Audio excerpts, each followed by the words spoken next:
En este caso, y siempre de acuerdo con Freud, el niño no desarrollará la fase edípica, esencial en su desarrollo, y cuando sea adulto el resultado será muy perjudicial para él en los planos psicológico y sexual. El paso adecuado para pasar por esta fase edípica implica que todo niño debe llegar a reconocer que el padre fue esencial para crearlo, y su figura es fundamental para romper la relación que se establece al nacer entre madre e hijo. Aun cuando el padre no esté físicamente presente, la madre debe hacer sentir al niño que existe, y que es tan importante como ella misma. Cuando el niño comienza a percatarse de que para concebirlo forzosamente hubo unión de dos sexos, desarrolla un interés por el sexo opuesto, así como un deseo inconsciente de tener él mismo un bebé con el progenitor del sexo opuesto. Su poder de creación también se encuentra en desarrollo, y explica el comportamiento de las niñas pequeñas que intentan seducir a sus padres, al igual que los niños a sus madres. En esta etapa, niños y niñas hacen todo lo posible por obtener el afecto del progenitor del sexo opuesto e intentan asimismo protegerlo, aun cuando les decepciona no recibir la atención deseada. Cuando el progenitor del mismo sexo que el niño hiere al progenitor del sexo opuesto, se crea una situación difícil para el pequeño. Algunos incluso pueden llegar a desear la muerte del progenitor al que acusan. Por desgracia, el complejo de Edipo no evoluciona adecuadamente en la mayor parte de los casos porque la madre es muy posesiva con su hijo, mientras que el padre lo es con su hija. Cuanto el progenitor del sexo opuesto más lo devalúe ignorándolo, y en ocasiones incluso por completo, más difícil será resolver el complejo. He observado que las personas que han sido objeto de traición no resolvieron su complejo de Edipo cuando eran pequeños. Esto significa que su apego al progenitor del sexo opuesto es demasiado grande, lo cual más adelante afectará a sus relaciones sexuales y afectivas. Estas personas tienden a comparar sin cesar a su pareja con el progenitor del sexo opuesto o se crean numerosas expectativas de su pareja para compensar así lo que no recibieron de ese progenitor. Durante el acto sexual, les resulta difícil abandonarse por completo, se contienen, pues temen que el otro las posea. El alma que se encarna con la finalidad de sanar la herida de traición elige a padres que ejercen la seducción con el hijo y que, por lo general, se centran en sí mismos. Con este tipo de progenitor, el niño es inducido a sentir que sus padres lo necesitan, y desea sobre todo que el del sexo opuesto se sienta bien. Intenta por cualquier medio ser especial para este último. Un hombre que sufría la herida de traición me relata que cuando era pequeño, su madre y sus dos hermanas le decían que solo él lograba hacer brillar tanto los zapatos cuando los lustraba o hacer relucir el piso cuando lo limpiaba y lo enceraba. Por consiguiente, cuando realizaba estas tareas, se sentía especial y no se percataba de que estaba siendo manipulado mediante la seducción. Este ejemplo demuestra cómo puede vivirse la traición inconscientemente durante la infancia. El niño se siente traicionado por el padre del sexo opuesto cada vez que éste no cumple una promesa o cuando traiciona su confianza. Esta traición la experimenta, sobre todo, en el plano amoroso o sexual. Por ejemplo, la vivencia incestuosa se percibe como una traición en casi todos los casos de incesto. El niño vive asimismo la traición cada vez que percibe que su progenitor del mismo sexo se siente traicionado por su pareja, y siente esta traición como si la hubiera sufrido él mismo. La niña pequeña también vive el sentimiento de traición cuando su padre la hace a un lado por la llegada de un bebé varón. Cuando el niño comienza a vivir experiencias de traición se crea una máscara para protegerse, al igual que hace en el caso de las demás heridas. Esta máscara es la del controlador. El tipo de control que ejerce el controlador no es motivado por la misma razón que el control que ejerce el masoquista, quien toma las riendas de la situación para no sentir vergüenza o para no avergonzar a los otros.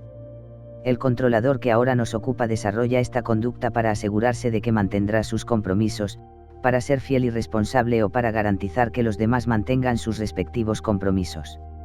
El controlador desarrolla un cuerpo que exhibe fuerza, poder y parece decir, yo soy el responsable, pueden confiar en mí. Es posible reconocer al hombre controlador por sus hombros firmes, por lo general más anchos que sus caderas. En ocasiones, no obstante, no hay mucha diferencia entre la amplitud de los hombros y las caderas. Sin embargo, como mencioné anteriormente, debes confiar en tu intuición. Un signo de que un hombre sufre fácilmente de traición es visible cuando la parte superior de su cuerpo parece a primera vista emanar mucha más fuerza que el resto. Si ves a un hombre con hombros fuertes y grandes, bíceps gruesos, pecho saliente y una camiseta ajustada que delinee sus músculos, sabrás que tiene una herida de traición muy importante. En la mujer controladora, esta fuerza se concentra más bien al nivel de las caderas, los glúteos, el vientre y los muslos. La cauda equina en la mujer también forma parte de esta herida. La parte inferior de su cuerpo suele ser más ancha que los hombros, y si el cuerpo tiene forma de pera, cuanto más acentuada se encuentre la parte más ancha de la pera, más profunda será la herida de traición. Sin embargo, también es posible observar en ciertos casos el fenómeno inverso. El hombre puede tener las caderas y los muslos más anchos que los hombros, y la mujer puede tener cuerpo de hombre, es decir, hombros amplios y caderas y muslos más estrechos. Después de observar y constatar diversos casos, llegué a la conclusión de que la herida de traición en algunas de estas personas fue vivida con el progenitor del mismo sexo y no con el del sexo opuesto. Su complejo de Edipo no pasó por el proceso normal, es decir, con el progenitor del sexo opuesto. Estas personas sienten más apego por el progenitor de su mismo sexo y fueron ignoradas por el otro. Sin embargo, debo admitir que estos ejemplos son raros. Es por ello que en este capítulo se hace más referencia a las personas que viven la herida de traición con el progenitor del sexo opuesto. Si te ves en el caso contrario que he descrito, no tienes más que invertir el género de tu progenitor cada vez que me refiera a la herida. En general, las personas que portan la máscara de controlador ocupan su lugar, al tiempo que su aspecto físico es fundamental para ellos. Con frecuencia emanan un "mírenme". En estas personas no puede decirse que aquellas que tienen peso de más estén gordos, sino más bien se les calificaría como personas fuertes. Este tipo de gente no parece gruesa cuando se le ve por la espalda. Sin embargo, al mirarlos de frente, sea hombre o mujer, es posible que tengan el vientre abultado. Esta es su manera de exhibir su fuerza, con un vientre que pareciera decir, soy capaz. En los países orientales, este rasgo se conoce como la fuerza de Jahara. Cabe destacar que aumentar de peso, en quien sea, se relaciona con la parte mental de la persona que piensa que no ocupa suficiente espacio en la vida. Por consiguiente, el exceso de peso no significa automáticamente la herida de humillación que describí en el capítulo anterior. Para el masoquista, su peso es un medio adicional para sentirse humillado. En el caso de las otras heridas, el aumento de peso se relaciona más con la noción de deber ocupar más espacio. El huidizo y el dependiente, que son muy delgados e incluso flacos, no desean ocupar mucho lugar, ya que esto ayuda al que huye a ser más invisible y al dependiente a parecer más débil para dejarse ayudar. La mirada del controlador es intensa y seductora. Cuando mira a una persona, tiene el don de hacerla sentir especial e importante. Estas personas lo ven todo rápidamente. La intensidad de su mirada les ayuda a ver de golpe y en conjunto todo lo que sucede a su alrededor. El controlador utiliza con frecuencia sus ojos para mantener a los demás a distancia, cuando está a la defensiva o para fijar la imagen del otro, y examinarlo de una manera que intimida. De esta forma se protege para no mostrar su debilidad o su impotencia. Recuerda que cuando una persona no posee más que una de las características mencionadas, significa que su herida es menos importante. Asimismo, es posible reconocer el ámbito en que una persona es controladora y teme ser traicionada por la parte del cuerpo que indica fuerza o poder. Por ejemplo, la cadera fuerte de una mujer o un hombre, y el vientre prominente a manera de protección, indican rabia hacia el sexo opuesto, especialmente en el terreno sexual. Es probable que la persona se haya sentido acosada sexualmente cuando era más joven, o más aún, que haya sido víctima de abuso sexual, lo cual explica esta forma de protección.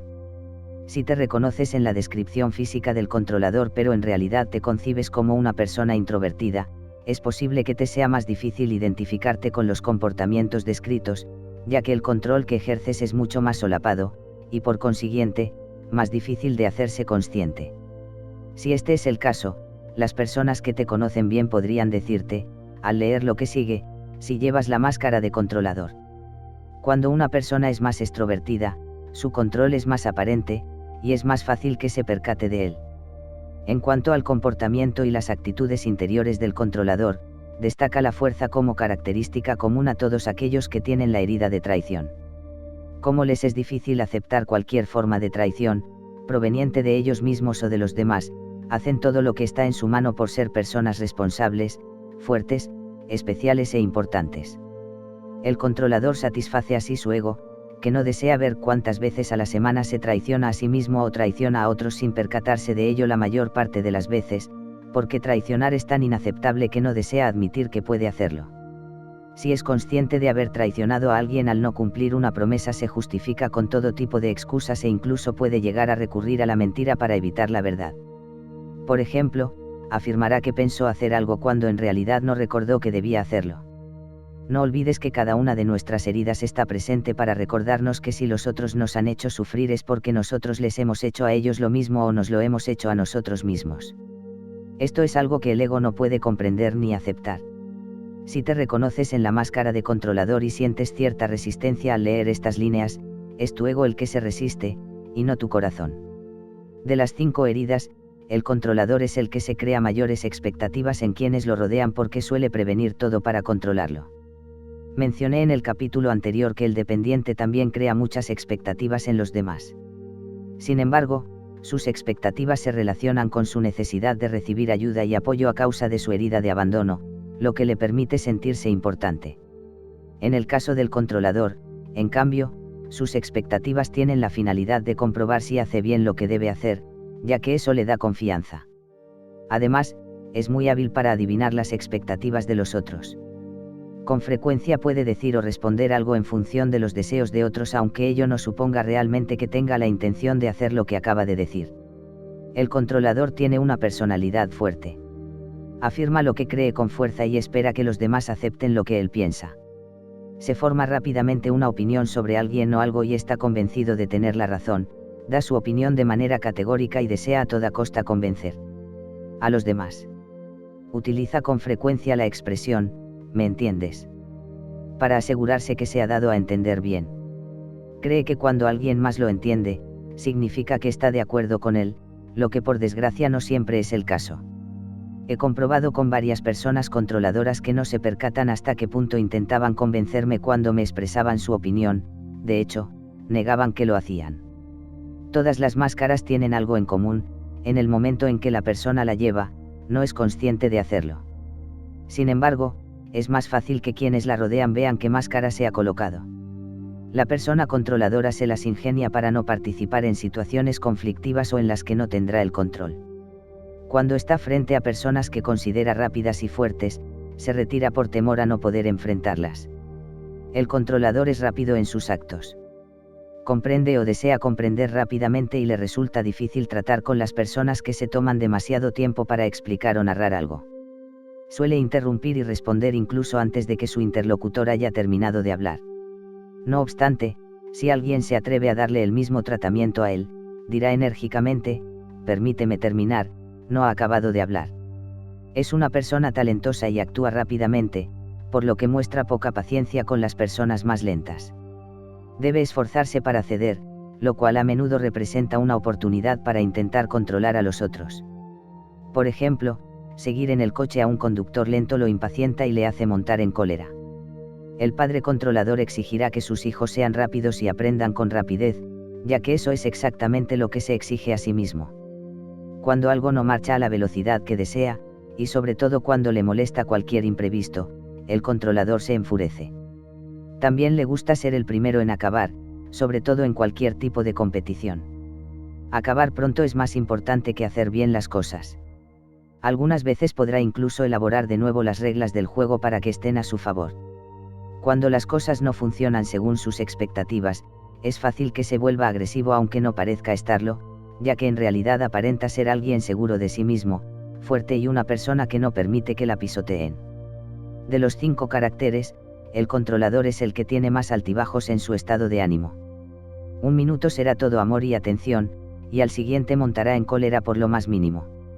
Las personas que le rodean no saben a qué atenerse, y los demás suelen vivir este tipo de actitud como si fuera una traición. Por ello, el controlador debe trabajar su paciencia y tolerancia, sobre todo cuando ocurren situaciones que le impiden hacer las cosas a su modo y de acuerdo a sus expectativas. Por ejemplo, hará todo lo posible por sanar rápidamente si está enfermo, para poder continuar dedicándose a sus ocupaciones. Si sus seres queridos o quienes tienen compromisos con él se enferman, pierde la paciencia. El controlador tiende a adelantarse, es decir, a intentar prever todo para mañana. Su actividad mental es muy intensa. Cuanto más profunda sea la herida, más deseará tener el control y prever el porvenir, sobre todo para evitar sufrir la traición. El principal inconveniente de esta actitud es que este tipo de persona quiere que todo suceda tal como lo previo, pues son muchas sus expectativas con respecto al futuro. Esta actitud también le impide vivir adecuadamente el momento presente.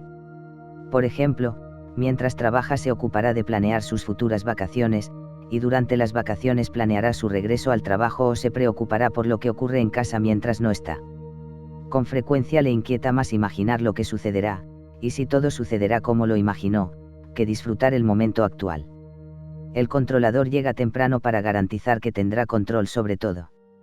No le gusta retrasarse y no puede soportar a las personas que lo hacen, aun cuando esto le ofrece otra oportunidad para controlarlas, con la intención de hacerlas cambiar. Se impacienta si termina un trabajo con retraso o cuando alguien le promete un trabajo y lo entrega tarde. Esta dificultad la vive principalmente con las personas del sexo opuesto, con las cuales se enerva más rápidamente que con los demás. Es evidente que no suele darse ni dar a los demás el tiempo suficiente para realizar un trabajo determinado. Le es difícil delegar una tarea y depositar su confianza en otros. Tiende a verificar continuamente si se está realizando según sus expectativas. También le es difícil enseñar a alguien cómo hacer las cosas cuando esta persona es lenta, porque el controlador no tiene tiempo que perder. Cuando delega algo, será una de las tareas sencillas o una por las que no será responsabilizado si no lo hace bien. Es por ello que debe ser rápido y hacer casi todo por sí mismo, de lo contrario, se ocupará de supervisar a quienes le ayudan. Parece tener oídos y ojos en toda la cabeza para saber qué hacen los demás y asegurarse de que hacen bien lo que supuestamente deben hacer. Es más exigente con quienes lo rodean que consigo mismo. Sin embargo, confía con mayor facilidad en las personas de su mismo sexo y supervisa y controla adicionalmente a las del sexo opuesto. Cabe recordar que la herida de traición se despierta en él cada vez que tiene frente a sí a alguien que no cumple con sus compromisos. El controlador, que se considera muy trabajador y responsable, tiene problemas con la pereza.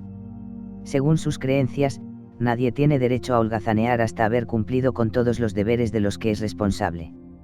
Ver a otra persona no hacer nada, sobre todo a otra persona del sexo opuesto, le crispa los nervios.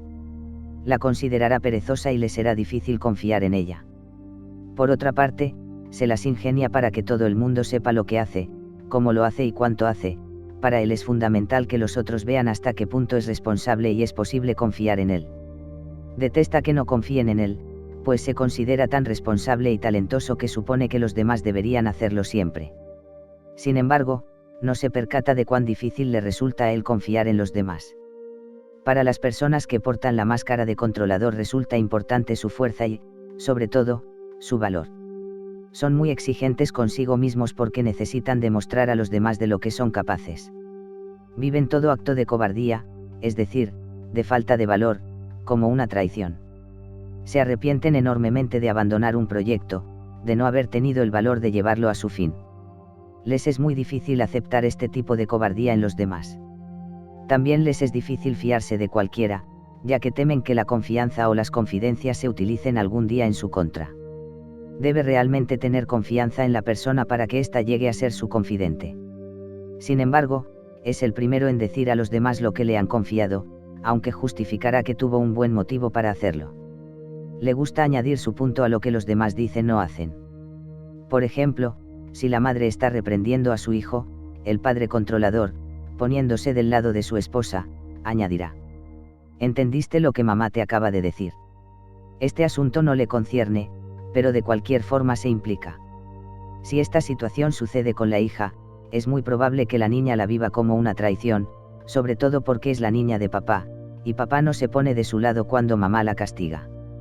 Por lo general, al controlador le gusta de decir la última palabra, le resulta fácil encontrar que añadir a todo, o a casi todo.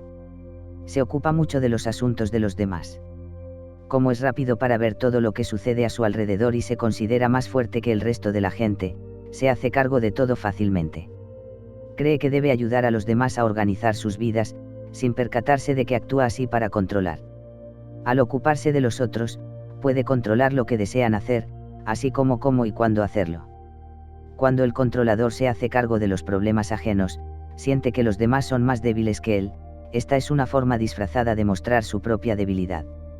Cuando una persona no cree realmente en su propia fuerza, hace todo lo posible por intentar demostrarla a los demás.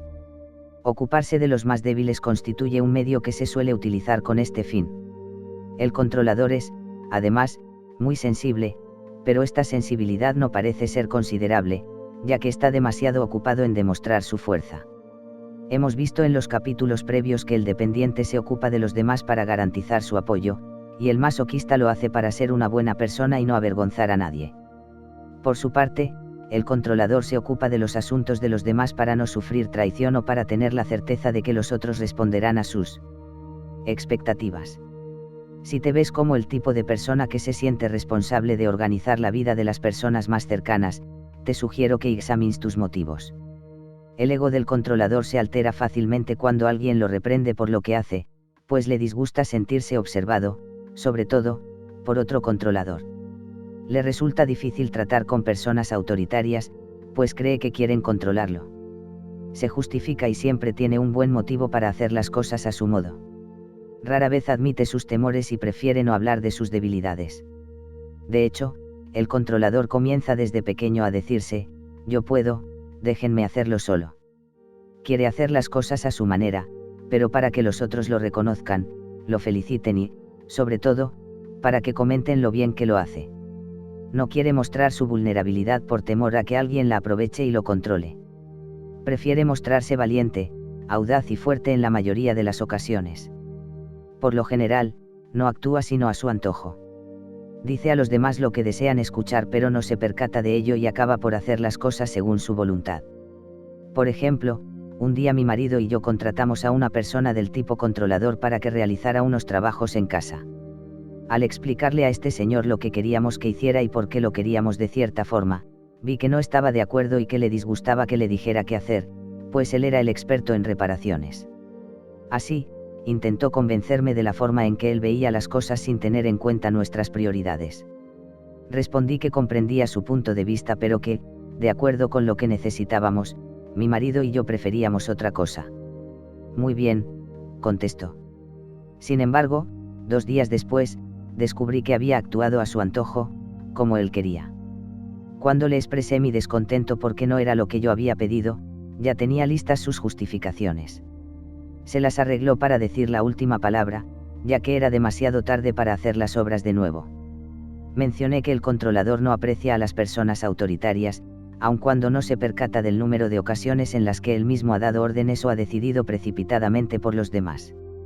Me agrada observar al controlador que ocupa puestos de dirección o supervisión en un ámbito público, como un restaurante, hospital, almacén, porque sabe todo lo que sucede, da su opinión sin que le sea solicitada y parece no poder contenerse para añadir su comentario a lo que los demás hacen o dicen. Un día observaba en un restaurante a un mesero controlador que echaba la culpa a otro, cuya personalidad mostraba todas las características del huidizo. El controlador decía sin cesar al huidizo que debía servir y lo que debía hacer. El huidizo miraba al cielo en señal de exasperación. Acababa justamente de compartir mis observaciones con mi marido, diciéndole que esos dos estaban a punto de tener una buena riña, cuando el huidizo joven, que era nuestro mesero, se dirigió a nuestra mesa y comenzó a contarnos lo harto que estaba de la situación y que pretendía dejar el trabajo muy pronto. Al conocer las heridas no me sorprendió lo que dijo, pues el huidizo se siente fácilmente rechazado y prefiere huir a enfrentar la situación. Lo más interesante de este caso era que el mesero controlador no era su jefe ni su superior. Era tan solo otro mesero como el huidizo que sencillamente había asumido la responsabilidad de hacer del otro tan buen mesero como él mismo era. El controlador parecía evidentemente ajeno a la situación, y servía bien a la clientela. Se mostraba muy orgulloso de su trabajo y no aparentaba darse cuenta de su actitud de controlador, pues estaba más bien ocupado en hacer ver al jefe que era buen trabajador y que se podía confiar en él para lo que fuese. Según él, el otro mesero debería haberle agradecido la ayuda que le ofrecía. Lo que para nosotros es control, para el controlador significa ayuda. Como mi esposo y yo comemos con frecuencia en restaurante cuando viajamos, me ha resultado muy útil conocer los diferentes tipos de heridas, ya que esto me ayuda a saber en qué forma debo tratar a los meseros. Por ejemplo, sé que si hago un comentario descortés a un mesero controlador o si le comunico un error que ha cometido, comenzará de inmediato a justificarse e incluso a mentir para salvar su reputación y mantener su prestigio. Si mi trato es controlador no obtendré lo que deseo, ya que debe sentir que el control proviene de él y no que alguien se lo ha impuesto. He visto en algunos casos que el mesero me hace esperar a propósito para mostrarme que él es quien tiene la última palabra. Cuando alguien intenta convencer al controlador de una idea nueva, es muy fácil que su reacción sea de escepticismo. Lo más difícil para él es que lo pillen por sorpresa sin haber tenido tiempo para prepararse. Al no estar preparado, corre el riesgo de no tener el control, y en consecuencia, de ser controlado. Como el efecto de sorprenderse es una emoción difícil para el controlador, su primera reacción será la de alejarse y permanecer en estado de alerta, pues debe estar preparado para toda eventualidad y prefiere pensar de antemano todas las posibilidades para estar listo. No se percata de cuántas veces él mismo ha cambiado de idea y ha sorprendido a quienes le rodean por los cambios de última hora. Cuando es él quien decide, se otorga el derecho de cambiar de opinión fácilmente. Una señora que tenía la herida de traición me contaba que cuando era pequeña intentaba siempre adivinar de antemano la reacción de su padre, lo que le resultaba bastante difícil. Cuando esperaba que su padre le pegara porque había hecho alguna travesura, no la hacía. Cuando esperaba su felicitación por las buenas notas en la escuela, le pagaba sin ella saber el motivo. Este ejemplo ilustra claramente el hecho de que era su herida de traición la que atraía este tipo de actitud, así como de que era también la herida de traición de su padre la que le hacía adoptar este comportamiento con su hija. Parecía que el padre obtuviera un placer maligno al sorprenderla, al no responder a las expectativas que parecía conocer por anticipado. Esto se explica por la fusión que se da entre un padre y su hija o una madre y su hijo con este tipo de herida. Todo comportamiento imprevisible por parte del progenitor suele provocar un sentimiento de traición en el niño de tipo controlador. El controlador también es rápido para considerar hipócritas a los demás debido a su gran desconfianza. Sin embargo, debido a su comportamiento manipulador, con frecuencia se diría que él es el hipócrita. Por ejemplo, cuando las cosas no marchan como quiere, monta en cólera y habla a espaldas de la persona correspondiente sin percatarse de que en ese momento es él el hipócrita. Al controlador le aterroriza que le mientan. Dirá, prefiero que me abofeteen a que me mientan. Sin embargo, él mismo miente con frecuencia, aunque para él lo que dice no son mentiras. Encuentra buenos motivos para deformar la verdad. Sus mentiras, que por lo general son sutiles, son necesarias, según él, para alcanzar sus fines o justificarse. Por ejemplo, mencioné antes que adivina fácilmente las expectativas de los demás y que suele decir lo que quieren escuchar. Por desgracia, no siempre puede cumplir con su palabra, entonces encuentra todo tipo de buenas excusas, incluso la de decir que no recuerda haberse comprometido, lo que los demás interpretan como una mentira y viven como una traición. Por su parte, el controlador no ve nada de esto como una mentira. Puede calificar este tipo de comportamiento como una expresión de límites, por ejemplo. Paradójicamente, le es muy difícil que alguien no le crea. Si alguien no confía en él, piensa que le han traicionado. Para evitar este sentimiento doloroso de traición, hace todo lo posible para que los demás depositen su confianza en él. En mis talleres, muchas mujeres se quejan de que sus maridos suelen manipularlas y controlarlas con mentiras. Después de analizarlo con mayor profundidad, pude constatar que la mayoría de estos hombres eran controladores. No digo que todos los controladores mientan, pero esta conducta parece estar presente con mayor frecuencia entre ellos. Si te reconoces en esta herida, te sugiero reiteradamente que estés muy atento, ya que en la mayor parte de los casos, el que miente no cree que sus mentiras sean realmente eso, o peor aún, ni siquiera se da cuenta de que miente. Podrías incluso preguntar a quienes te conocen bien si tienen la impresión o si perciben que mientes. El controlador tampoco puede tolerar a las personas que hacen trampa, aunque él mismo lo hace. Cuando juega a las cartas, por ejemplo, dice que hace trampas a modo de broma o para saber si los demás se dan cuenta. Si hace trampa en su declaración de impuestos, dirá que todo el mundo lo hace. Además, al controlador le disgusta estar en una situación en la que debe dar cuenta de lo que hace a alguien más, un colega en el empleo, por ejemplo, pues sabe que si alguien hiciera lo mismo que él, lo viviría como traición. Hace algunos años, en la consulta de Escucha a tu cuerpo, una empleada nueva que debía informar por teléfono a los pacientes, les proporcionaba información errónea. Esto sucedió durante varias semanas hasta que lo supe por boca de otra empleada. Pregunté entonces a otro de mis colaboradores que trabajaba cerca de la primera si sabía lo que ocurría, y me confesó que lo supo desde un principio pero que acusar no formaba parte de sus funciones. Podrás imaginar que mi aspecto controlador, que desde siempre ha cuidado la reputación de, escucha a tu cuerpo, montó en cólera. De hecho, la reputación del controlador es muy importante. Cuando alguien hace o dice algo que puede afectar a la buena reputación que intenta mantener, se siente insultado o monta en cólera porque lo vive como una gran traición. Puede mentir para salvaguardar su buena reputación, tener reputación de fiable, responsable y que realiza bien su trabajo es lo que más le importa. Cuando habla de sí mismo no se revela del todo, sino solo de lo que le da una buena reputación.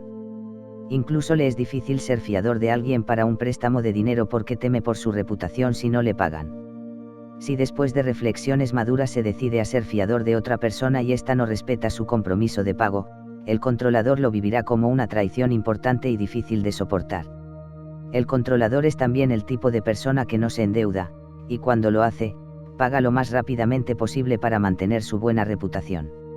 Asimismo, he observado que los padres controladores actúan más por mantener su propia reputación que en función de la felicidad de sus hijos.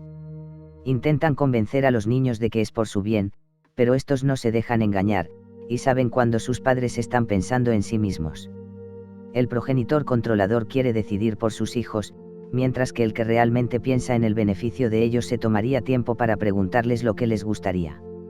A las personas controladoras no les gusta encontrarse en situaciones en las que no pueden dar respuesta a una pregunta. Es por ello que a la mayoría les interesa el conocimiento, así como aprender sobre diversos temas. Cuando les plantean una pregunta, intentan encontrar una respuesta a riesgo de decir cualquier cosa, porque les resulta muy difícil por no decir imposible confesar, no lo sé. La otra persona, al percibir de inmediato que el controlador no sabía la respuesta, tal vez tenga la impresión de que le ha mentido. Cuando alguien dice, no lo sabía, el controlador considera casi un deber contestar, yo sí, no recuerdo dónde lo aprendí, pero lo sabía, o, lo leí en tal lugar. Por desgracia, no siempre es cierto. Lo sabía, es una expresión que el controlador utiliza con frecuencia. Se siente insultado cuando otro se ocupa de sus asuntos sin haberle dado permiso. Si alguien lee su correo, por ejemplo, se enfurece. Si alguien más interviene o responde por él cuando él está presente, se sentirá igualmente insultado porque cree que el otro no confía en sus capacidades. Pero no se percata de que con frecuencia él mismo interviene y habla por los demás. Por ejemplo, el hombre controlador casado con una mujer dependiente, herida de abandono, generalmente le dirá cómo y por qué hacer esto o aquello. Por desgracia, este tipo de mujer sufre en silencio. Cabe añadir que en la pareja en que uno de los miembros es controlador y el otro dependiente, el primero suele depender de la debilidad o de la dependencia del otro. Se cree fuerte porque controla, pero en realidad manifiesta solo otra forma de dependencia. Cuando dos controladores viven juntos, se establece una relación de poder. El controlador vive todos los ejemplos mencionados como una traición. Si te sorprende, es debido a que tu definición de la palabra, traición, es muy limitada. En lo que a mí concierne, trabajé durante varios años para percatarme de ello. Veía claramente en mi cuerpo la herida de traición, pero no lograba relacionar lo que sucedía en mi vida con esta herida. Me fue especialmente difícil hacer esta relación con mi padre, con quien mantuve un fuerte complejo de Edipo. Lo adoraba hasta tal punto que no veía en qué me podía haber sentido traicionada por él, y menos aún admitir que hubiera podido tenerle resentimiento. Finalmente, pude aceptar después de varios años que él no respondía a mis expectativas de hombre responsable. Provengo de una familia en la que las mujeres, por lo general, toman las decisiones, y los hombres las secundan. Observé este comportamiento en mis padres, así como en mis tíos y tías. Concluí que las mujeres asumían todas las responsabilidades porque eran más fuertes y más capaces. Los hombres me parecían más débiles porque no controlaban nada. En realidad, mi perspectiva era falsa, pues no tomar decisiones no hace que la persona sea irresponsable. También debí redefinir las palabras responsabilidad y compromiso. Cuando dediqué tiempo a reflexionar acerca de lo que había sucedido en mi infancia, me percaté de que mi madre tomaba la mayor parte de las decisiones, pero que mi padre mantenía siempre sus compromisos con ella y asumía sus responsabilidades. Cuando una de las decisiones que tomaba mi madre no era la mejor, Mi padre asumía las consecuencias en la misma medida que ella. Por consiguiente, era un hombre responsable. Para poder comprender la noción de responsabilidad, fui atraída a una primera pareja y 2 hijos que yo consideraba irresponsables y que intenté controlar durante mucho tiempo antes de darme cuenta de que tenía esta opinión general de todos los hombres. Esta es la razón por la que me encontraba a la defensiva con el sexo opuesto, como todo controlador. Para ayudarme a sanar mi herida de traición, fui atraída a una segunda pareja que también tenía la herida de traición. Gracias a él, logré avanzar en la vida cotidiana, y en consecuencia, que esta herida disminuyera. Puedo ver una diferencia enorme entre mi actitud con él y el que tenía con mi primer esposo. El controlador también le teme a los compromisos, lo que proviene de un miedo aún más profundo, el miedo a la ruptura de un compromiso. Él cree que no cumplir con su palabra y deshacer un compromiso es sinónimo de traición, y por tanto se siente obligado a cumplir con lo que ha prometido, mientras que si asume demasiados compromisos, se sentirá aprisionado. Antes de tener que deshacer el compromiso, prefiere no comprometerse. Conozco a alguien que siempre exige que sean los demás quienes se comprometan a llamarle por teléfono. Además, debe saber qué día y a qué hora lo harán. Si olvidan llamarle, entonces él llama a la persona que prometió hacerlo para decirle lo que piensa. No se da cuenta de que exige mucho de los demás, en tanto que para él mismo es difícil comprometerse o sencillamente no se compromete nunca de este modo. Al observarlo, me percaté de la cantidad de energía que requiere para controlar todo así. Esta actitud no hace más que ayudarle a alimentar su herida de traición. Muchas personas que tienen la herida de traición han sufrido porque el progenitor del sexo opuesto no cumplía sus compromisos según sus expectativas infantiles de un progenitor ideal. Recuerdo, entre otros, a un hombre que debe tener ahora más de 60 años y que vivía solo con su madre cuando era pequeño. La madre salía con muchos hombres, que no vacilaban en gastar dinero en ella. Cuando este hombre tenía 15 años, la madre decidió marcharse con uno de ellos, quien estaba dispuesto a gastar una fortuna en ella. Internó a su hijo en un colegio, lo que provocó en el joven un profundo sentimiento de abandono y, sobre todo, de traición. Al llegar a la edad adulta, la manera en que este hombre conquistaba a las mujeres era gastando dinero en ellas sin comprometerse realmente en ninguna relación, pues pensaba que de esta forma se vengaría de su madre, aunque en realidad debía sanar la misma herida que tenían aquellos hombres que seducían a su madre con dinero. Es muy común escuchar a quienes acuden a mis talleres relatar que cuando se embarazaban de un hombre que temía comprometerse, este insistía una y otra vez en que abortaran. Este tipo de incidente en quienes tienen la herida de la traición añade otra capa más a su herida. Les resulta muy difícil aceptar la idea de que el otro se niegue a asumir la responsabilidad del niño que quieren hacer. Mencioné antes que el controlador no confía fácilmente. Sin embargo, tendrá más confianza si no hay interés sexual de por medio. Es muy seductor, pero cuanto más profunda sea la herida, más preferirá que los del sexo opuesto sean amigos más que amantes. Se siente más en confianza como amigo y utiliza la seducción para manipular a los otros, lo que por lo general le da buenos resultados. Es especialista en encontrar cualquier medio para seducir. El controlador será, por ejemplo, el preferido de su suegra, ya que la habrá seducido con sus bellas palabras. Sin embargo, está alerta en presencia de otro seductor. Sabe de inmediato cuando alguien intenta seducirlo y no lo impide. Cuando hablo de seducir, no me refiero necesariamente a la seducción sexual, ya que el controlador utiliza la seducción en todos los ámbitos de su vida. El mayor temor del controlador es la disociación en todas sus formas. Para este tipo de persona es sumamente difícil separarse de su pareja, lo que ve como una disociación y representa una derrota inmensa. Si la decisión de la separación proviene de él mismo, temerá traicionar al otro y se acusará a sí mismo de traidor. Si proviene del otro, se acusará a sí mismo de traicionado. Por otra parte, la separación le recuerda que no tuvo control sobre la relación. Sin embargo, parece que los controladores son los que más se separan y viven rupturas. Si temen comprometerse es porque también temen la separación. Este temor les induce a atraer relaciones amorosas en las que el otro no tiene intención de comprometerse. Esta es una buena forma para percatarse de que son ellos mismos quienes no desean comprometerse. Cuando dos controladores viven juntos y la relación no marcha bien, aplazan constantemente el momento de confesarse que lo mejor sería separarse. Cuando vive en pareja, es todo uno o todo el otro, porque se siente fusionado, como si formara parte del otro o porque se siente disociado, sobre todo cuando el otro lo reconoce poco.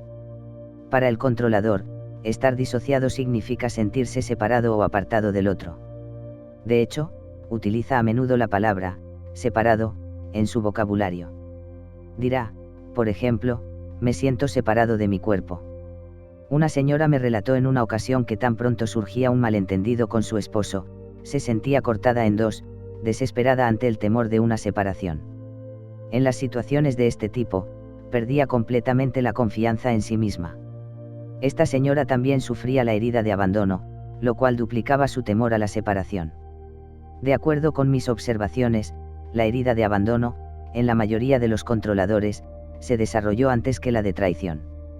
Los que deciden desde muy pequeños no ver o no aceptar su lado dependiente, su herida de abandono, desarrollan la fuerza necesaria para ocultar su herida de abandono, y en ese momento comienzan a crear una máscara de controlador. Si se mira bien a esta persona, se verá la máscara de dependiente en sus ojos, ojos tristes o caídos, en su boca caída o en algunas partes del cuerpo encorvadas. O que carecen de tono muscular. Es fácil imaginar al niño pequeño que al sentirse abandonado o no recibir suficiente atención, decide por cualquier medio seducir a su progenitor del sexo opuesto con la intención de atraer su atención y sentir su apoyo. El niño se convence de que es tan amable y adorable que su progenitor no tendrá más opción que ocuparse de él de manera especial. Cuanto más intenta controlar a su progenitor con esta actitud, más expectativa se crea. Cuando nada sucede, cuando sus expectativas no se satisfacen, comienza a vivir la traición. Entonces se vuelve cada vez más controlador y se sumerge en un caparazón, creyendo que así no volverá a sufrir traición ni abandono. La parte controladora alienta al dependiente a querer ser independiente.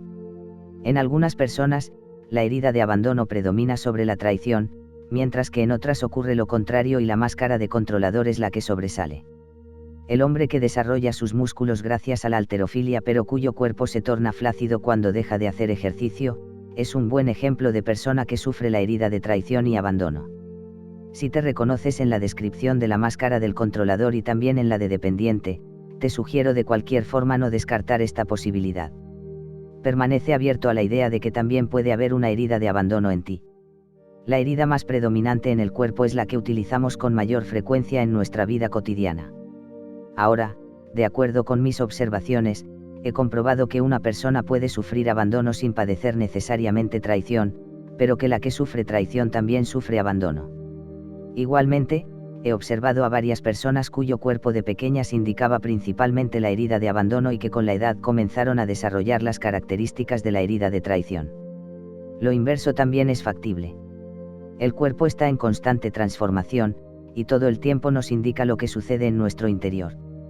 Como habrás advertido, las personas que temen ser abandonadas o traicionadas tienen varias cosas en común. Además de las mencionadas anteriormente, a ambas les gusta llamar la atención. El dependiente, además de atención, reclama que se ocupen de él, mientras que el controlador intenta ejercer el control de una situación, exhibir su fuerza y carácter e impresionar. Con frecuencia vemos el tipo dependiente en los actores y cantantes, mientras que es más común encontrar al tipo controlador entre los comediantes y humoristas, quienes hacen reír a los demás. Ambos tipos de caracteres disfrutan siendo estrellas, pero por motivos diferentes. El controlador suele tener la reputación de una persona que ocupa mucho lugar, por lo general, le disgusta que su pareja ocupe más lugar que él.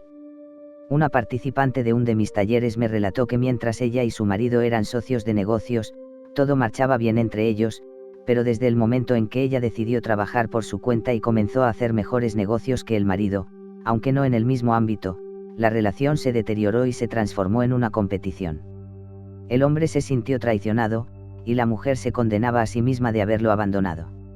Otra característica del controlador es su evidente dificultad para decidir cuándo cree que la elección implica el riesgo de hacerle perder algo, pues de este modo ya no tendrá control sobre la situación.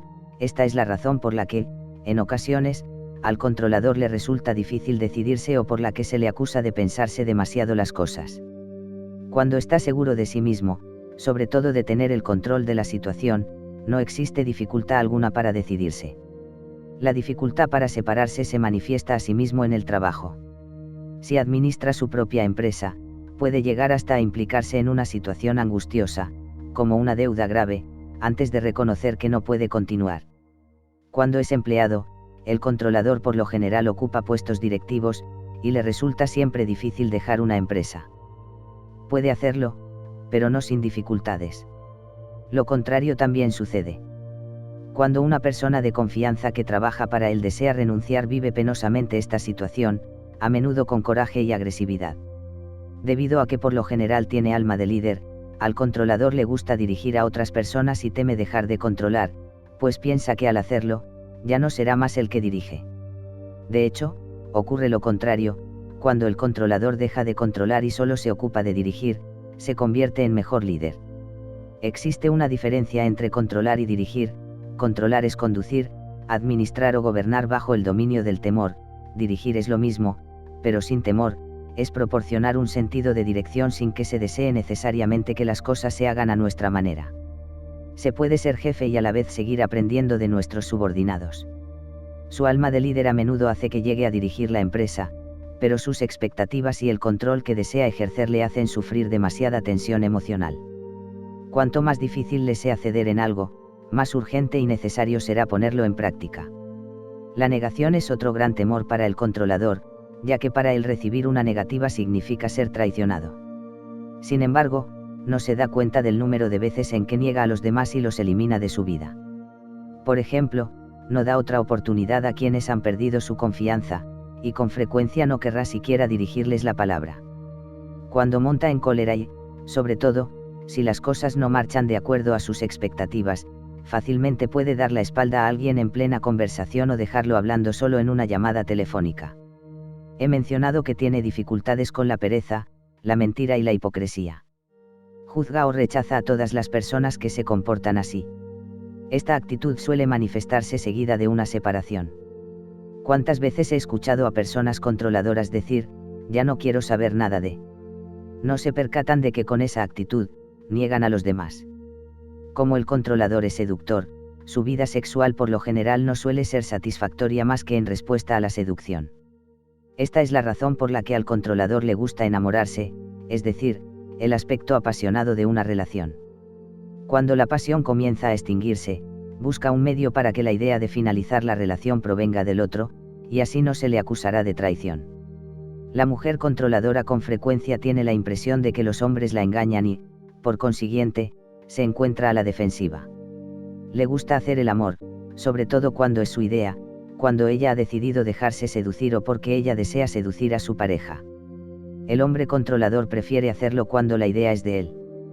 Cuando el controlador, hombre o mujer, desea hacer el amor y el otro lo rechaza, se siente traicionado, no puede comprender por qué el otro, pese a que lo ama, no desea fusionarse con él y hacer el amor. Los problemas sexuales se derivan sobre todo de que el controlador tiene una gran fusión con el progenitor del sexo opuesto, y su complejo de Edipo no se ha resuelto aún. El progenitor del sexo opuesto está tan idealizado que ninguna pareja puede llegar a responder a sus expectativas. Pese a sus problemas sexuales, he observado que quienes sufren la traición son los que más desean tener un amante. No advierten hasta qué grado alimentan su herida de traición al tener este deseo, sea de pensamiento o de hecho. Por lo general existe un bloqueo en el aspecto sexual. Recuerda que al principio de este capítulo mencioné que el tipo controlador posee una gran fuerza sexual y que, junto con los temores que ha desarrollado en el transcurso de los años, puede bloquear una parte considerable de esta energía. Puede verse que la energía está bloqueada físicamente cuando la región de la pelvis está abultada. El controlador puede incluso llegar a negar completamente su vida sexual, y encontrar una razón adecuada para justificar su decisión. En lo que se refiere a la alimentación, el controlador tiende a comer rápido porque no tiene tiempo que perder. Cuando está muy absorto en una tarea importante, puede olvidarse fácilmente de hacerlo e incluso afirmar que no es importante para él. Sin embargo, cuando decide comer lo hará en grandes cantidades y lo disfrutará. En ocasiones incluso perderá el control y comerá más de lo que su cuerpo requiere. De los 5 tipos de caracteres, es el que adereza y sala sus alimentos. Muchos controladores añaden sal a su comida incluso antes de probarla. Las enfermedades más comunes en el controlador son agorafobia, que se debe a su aspecto fusional, al igual que sucede con el dependiente. Sin embargo, La agorafobia en el controlador es más notable por el temor a la locura, mientras que en quien porta la máscara de dependiente ocurre más por temor a la muerte. Cabe destacar que los médicos suelen diagnosticar la agorafobia como espasmofilia. La espasmofilia, también llamada tetania, se caracteriza por la aparición repentina de espasmos y contracciones musculares que causan gran angustia en las personas que la padecen. En la página 65 se encuentra la definición de agorafobia. Enfermedades de control o flexibilidad, como las relacionadas con las articulaciones. Principalmente las rodillas. Es el más propenso a enfermedades de pérdida de control de determinadas partes del cuerpo, como hemorragias, impotencia sexual, diarrea.